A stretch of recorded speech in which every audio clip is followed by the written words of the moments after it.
Halo teman-teman, Assalamualaikum warahmatullahi wabarakatuh. Nah, sebelumnya perkenalkan, nama saya Surato. Saya dari kelompok 6. Saya akan membahas mengenai hotel. Eh, jadi observasi saya adalah hotel, objeknya adalah eh, eh, Padma Hotel Bandung.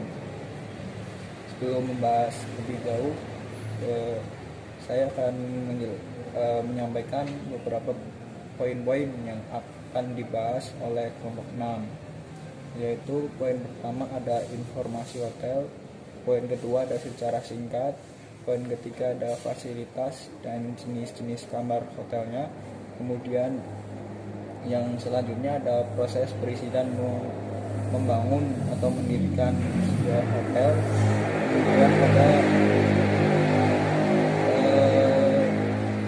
ada strategi pemasaran hotelnya, kemudian ada persaingan yang dihadapi pada hotel gitu.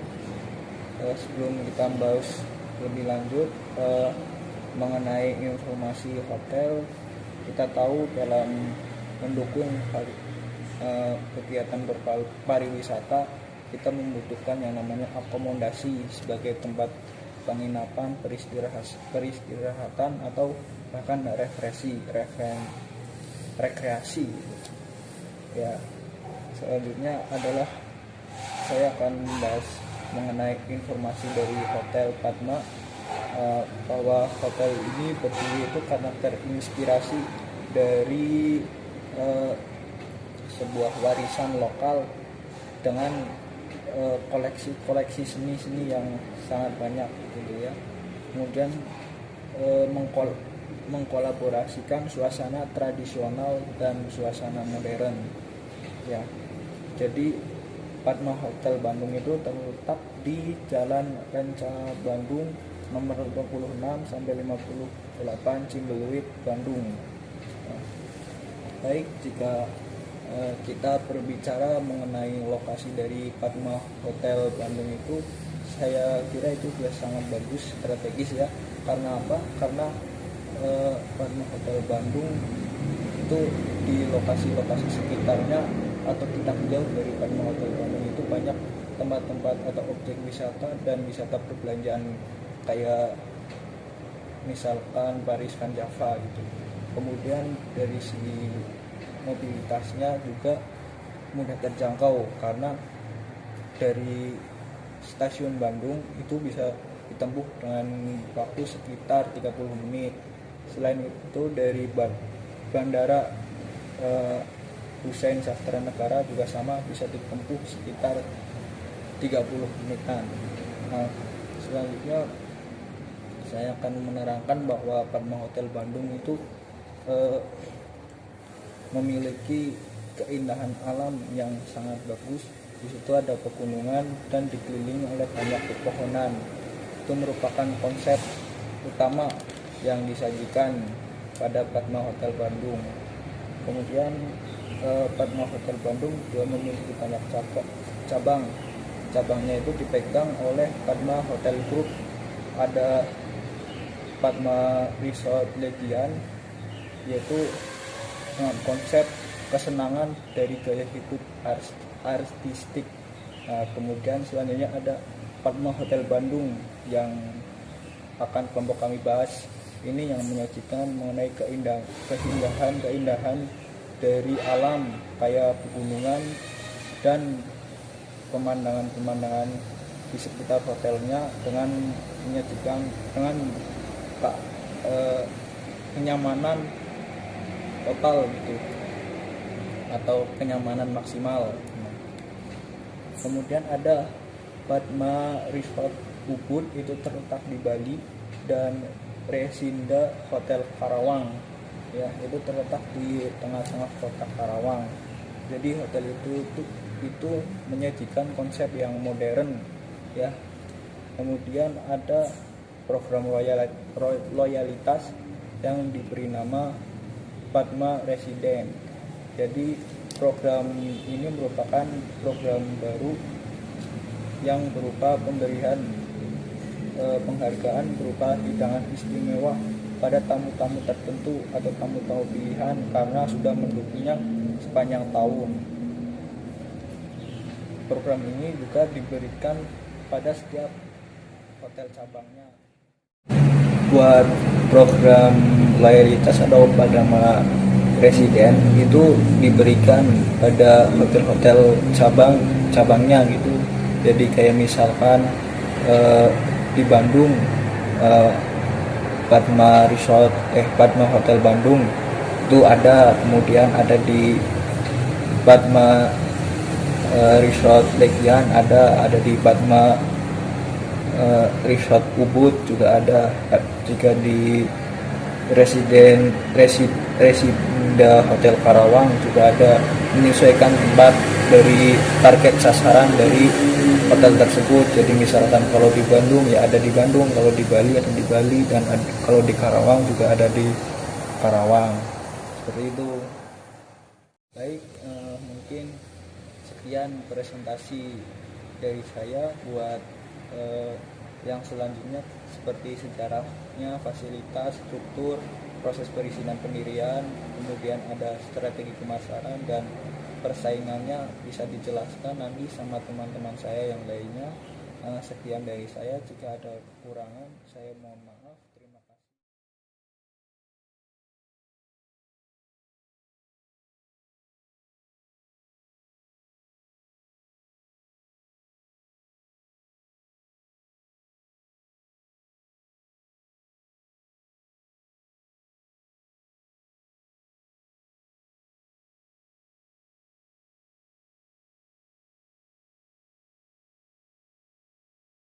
Assalamualaikum warahmatullahi wabarakatuh. Perkenalkan, nama saya Alfi Dwi Putri. Di sini saya akan menjelaskan sejarah singkat Hotel Padma.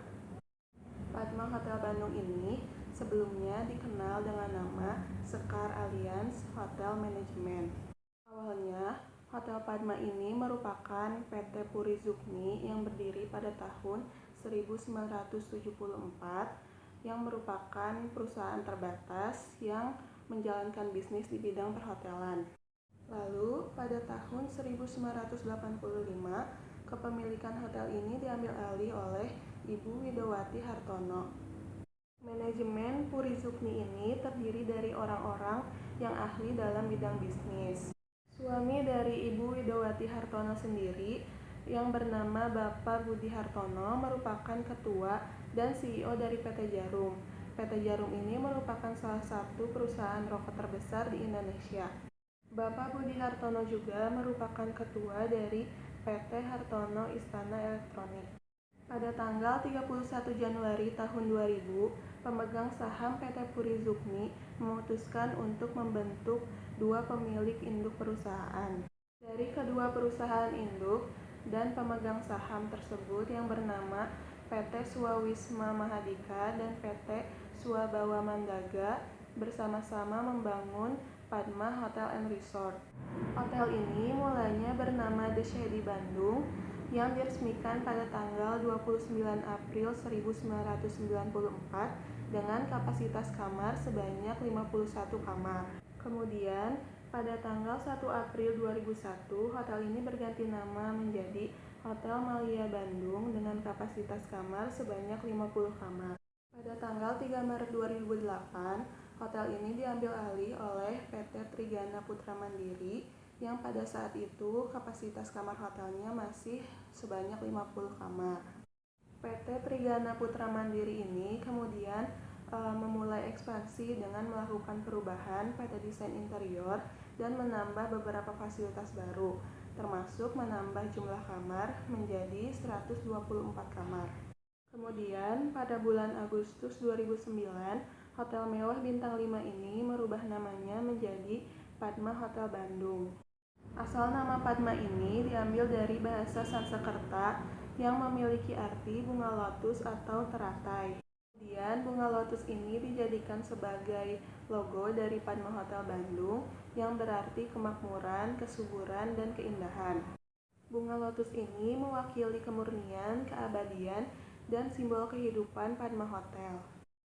Saat ini, properti yang berada di bawah Padma Hotel and Resorts mempunyai misi untuk selalu menciptakan kenyamanan bagi setiap tamu, yaitu dengan menawarkan suasana yang tenang, terus-menerus memperbarui fasilitas, dan memberikan pelayanan yang memuaskan kepada tamu. Hotel Padma Bandung ini merupakan akomodasi yang sudah sangat berkualitas dan sangat mewah di kota Bandung. Hotel ini sangat cocok digunakan untuk menginap baik untuk sendiri maupun untuk keluarga. Demikian sejarah singkat yang dapat saya sampaikan. Mohon maaf bila terdapat kekurangan. Terima kasih.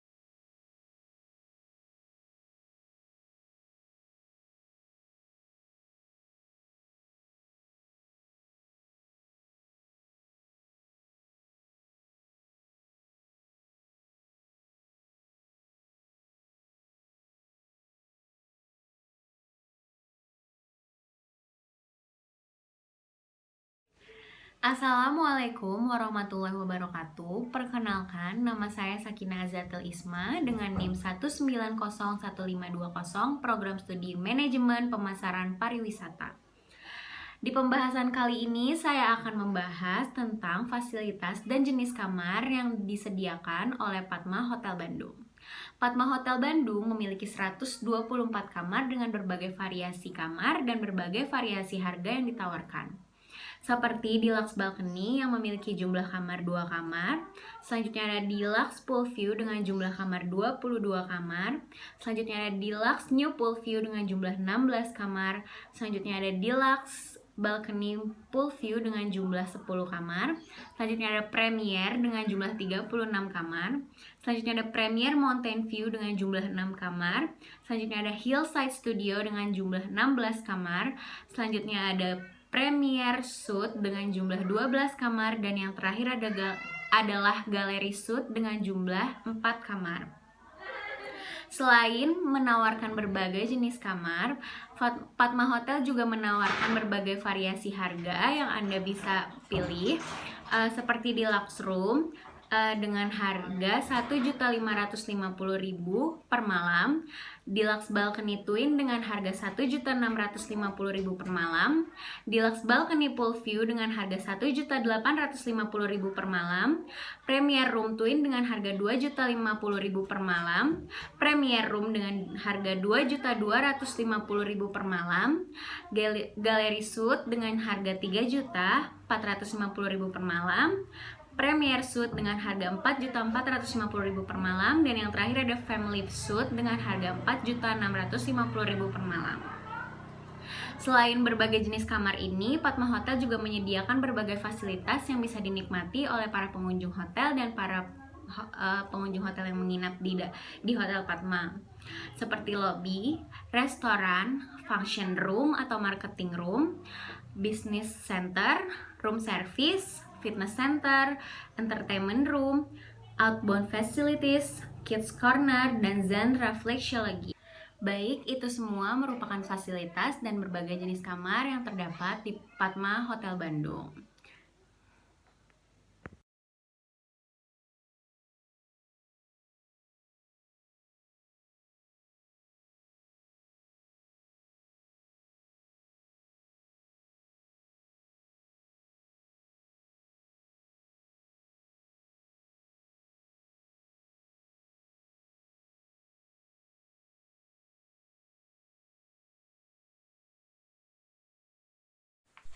Assalamualaikum warahmatullahi wabarakatuh. Selamat siang, nama saya Dea Fitria, NIM 1902207 dari Manajemen Pemasaran Pariwisata A.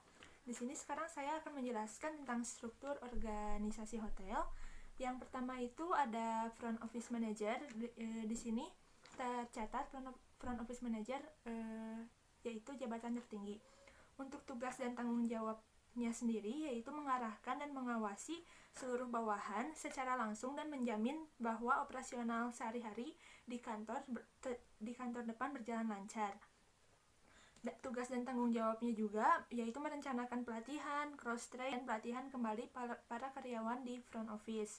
Dan untuk jabatan selanjutnya yaitu ada asisten front office manager. Untuk fungsinya sendiri yaitu bertanggung jawab akan keseluruhan operasional di front office dan mengawasi pelaksanaan tugas front office sesuai dengan kebijaksanaan prosedur. Dan lalu yang tugas selanjutnya yaitu membantu front office manager dalam melaksanakan tugas sehari-hari.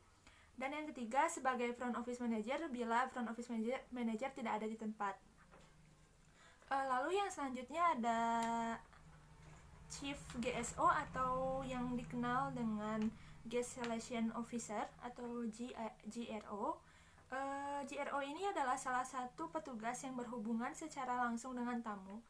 Mereka adalah orang pertama yang menyambut dan memberikan salam pada saat tamu tiba.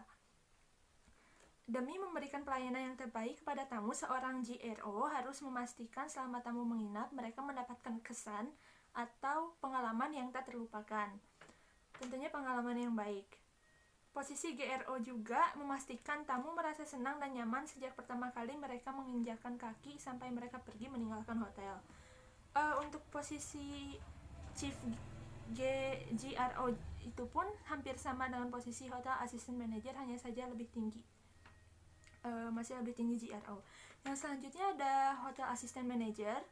Untuk tugas dan tanggung jawab Hotel Assistant Manager sendiri yaitu membantu manajer dalam mengatur, merencanakan, dan menerapkan strategi. Yang kedua, mengkoordinasikan operasi. Yang ketiga, mengawasi dan memotivasi staf.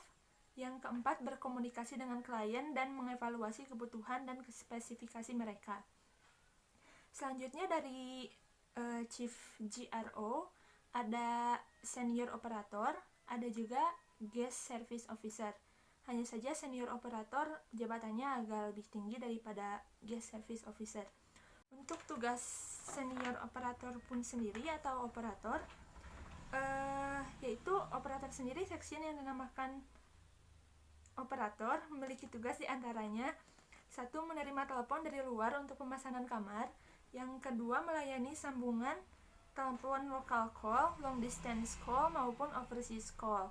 Maksudnya long distance call itu yang di luar kota dan overseas call itu yang berada di luar negara. Lalu melakukan wake up call, menyampaikan pesan lewat telepon, penyampaikan panggilan tamu lewat paging call, menangani pengiriman dan penerimaan fax, menangani pembayaran telepon. Di bawah senior operator pun ada operator yang tugasnya tadi saya jelaskan. Lalu sesudah tadi itu kan ada front office manager, lalu asisten front office manager, dan hampir sejajar dengan asisten front office manager ada head butler. Untuk head butler sendiri fungsinya adalah untuk melatih dan mengawasi para butler di hotel sesuai dengan standar pelayanan perusahaan. Dan sesudah head butler sendiri ada asisten, maksudnya butler koordinator. Untuk koordinator butler sendiri yaitu orang yang mengkoordinasi dan melatih para butler di hotel dan divisi. Untuk butlernya sendiri, tugas utama seorang butler berkaitan dengan layanan-layanan yang diberikan pada tamu. Variasi layanan tersebut bisa tergantung dari tamu yang dilayani. Ada tipe tamu yang menuntut perhatian setiap saat dan ada pula yang tidak. Yaitu sekian struktur organisasi hotel. Terima kasih. Wassalamualaikum warahmatullahi wabarakatuh.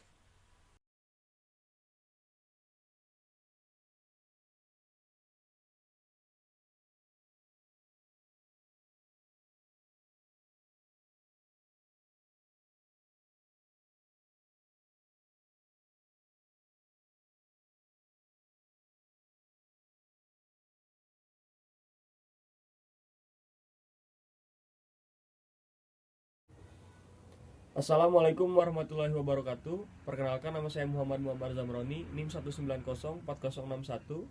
Di sini saya akan membahas tentang proses perizinan pembangunan Hotel Padma yang pastinya telah memenuhi legalitas proses perizinan pembangunan yang ada di Indonesia.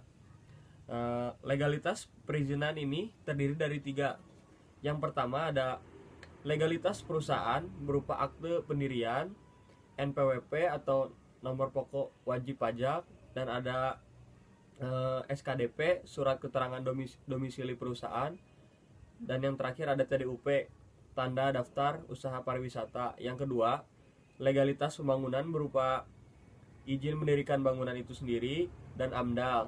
Dan yang ketiga, legalitas operasional. Legalitas operasional usaha ini terdiri dari surat perizinan seperti pengambilan air, pemakaian listrik, dan lain-lain. Terima kasih. Wassalamualaikum warahmatullahi wabarakatuh.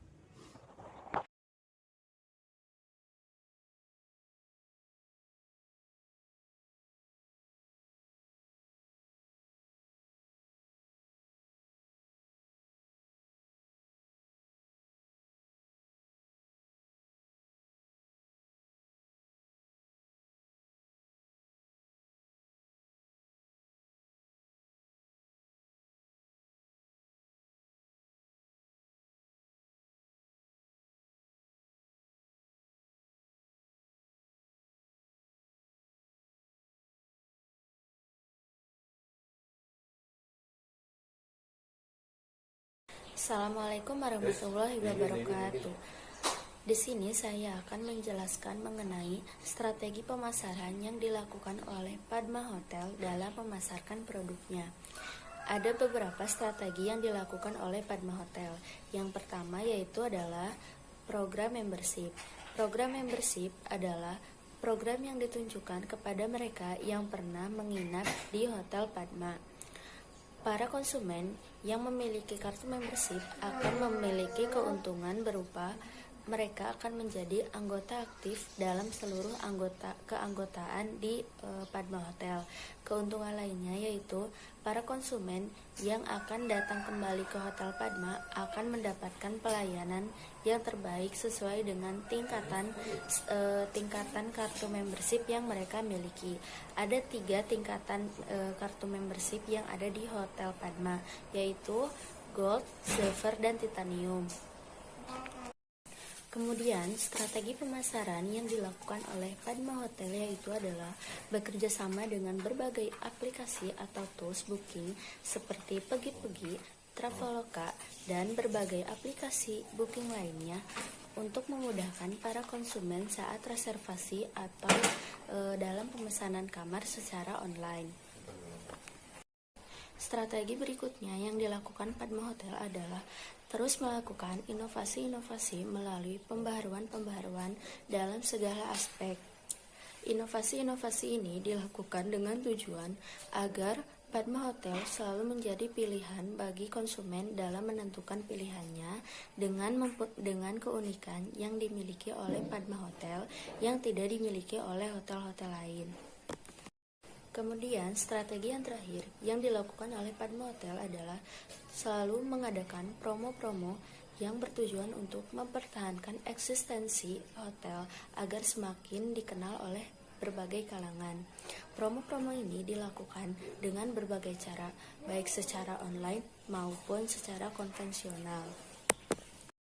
Jadi, itu tadi adalah strategi yang dimiliki oleh Padma Hotel dalam memasarkan produknya. Sekian yang dapat saya sampaikan. Terima kasih.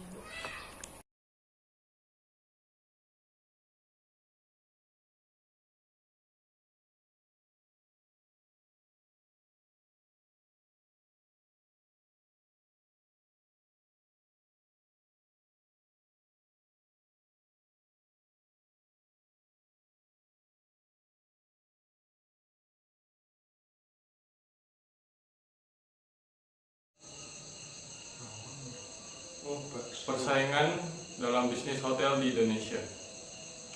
Berdasarkan data yang kami peroleh, persaingan dalam bisnis hotel memiliki bermacam faktor yang berkaitan dengan strategi pemasaran dari pihak manajemen hotel. Di Kota Bandung sendiri, menurut data PHRI atau Perhimpunan Hotel dan Restoran Indonesia, Setidaknya ada 488 hotel yang beroperasi. Selain itu, dari data yang diperoleh dari PHR juga, terdapat 2.687 akomodasi di Kota Bandung. Angka tersebut sudah termasuk keberadaan akomodasi yang memiliki sistem online seperti Oyo, Traveloka, Red Doors, dan lain-lain. Persaingan hotel semakin ketat dengan masuknya industri 4.0 atau industri digital. Mau tidak mau, hotel yang masih menggunakan layanan konvensional harus memiliki strategi jitu agar target pemasarannya dapat tercapai. Berdasarkan data dan informasi yang kami dapat dari Hotel Padma yang berada di Ciumbulit, Kota Bandung, pihak manajemen hotel itu memiliki 3 tahap. Tahap pertama adalah perumusan strategi, tahap kedua yaitu penerapan strategi, dan tahap ketiga adalah penilaian strategi. Pihak manajemen hotel juga memperhatikan lingkungan perusahaan dengan analisis sebagai berikut. A. Analisis lingkungan eksternal yang termasuk di dalamnya berupa 1. Demografi yang berkaitan dengan ukuran populasi, distribusi, geografi, dan distribusi pendapatan. 2. Ekonomi. 3. Politik atau hukum yang merupakan area di mana organisasi atau kelompok yang berkepentingan bersaing untuk sumber daya alam yang diinginkan, di mana terdapat pengawasan terhadap badan-badan hukum dan undang-undang yang mengatur interaksi antar bangsa-bangsa. 4. Sosiokultural yang berkaitan dengan sikap dan nilai kultural masyarakat, di mana sikap dan nilai tersebut membentuk fondasi masyarakat yang mendorong kondisi dan perubahan demografis, ekonomi, politik atau hukum, dan teknologi. 5. Yang terakhir, global, yaitu meliputi pasar global yang sedang berubah, karakteristik kultural dan institusional, peristiwa-peristiwa politik internasional yang penting, dan pasar global baru yang relevan. Selanjutnya adalah analisis lingkungan internal, yang terdiri di dalamnya adalah 1. Manajemen, yaitu terdiri dari 5 aktivitas pokok, yaitu perencanaan, pengorganisasian, motivasi, penempatan staf, dan pengontrolan. Yang kedua, pemasaran, memiliki 7 fungsi pokok, yaitu analisis konsumen, penjualan produk atau jasa, penetapan harga, distribusi, riset pemasaran, dan analisis peluang.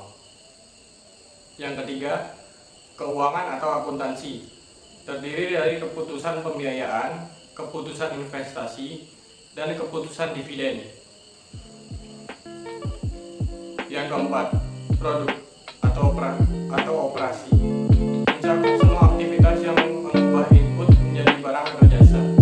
Yang kelima, penelitian dan pengembangan. Yang keenam, atau yang terakhir, operasi sistem informasi manajemen perusahaan. Hotel Padma merupakan hotel dengan kesiapan produk atau jasa yang matang untuk terjun ke dunia pasar. Hotel tersebut memiliki fasilitas yang memadai sebagai hotel letaknya yang menurut kami strategis, memberikan pesaing lain belum tentu memiliki fasilitas yang sama dan pelayanan yang sama seperti hotel ini. Maka dari itu, pihak manajemen hotel tidak bersaing dengan kompetitor yang lain. Sekian presentasi dari hasil observasi kami. Mohon maaf dan atas perhatiannya. Terima kasih. Wassalamualaikum warahmatullahi wabarakatuh.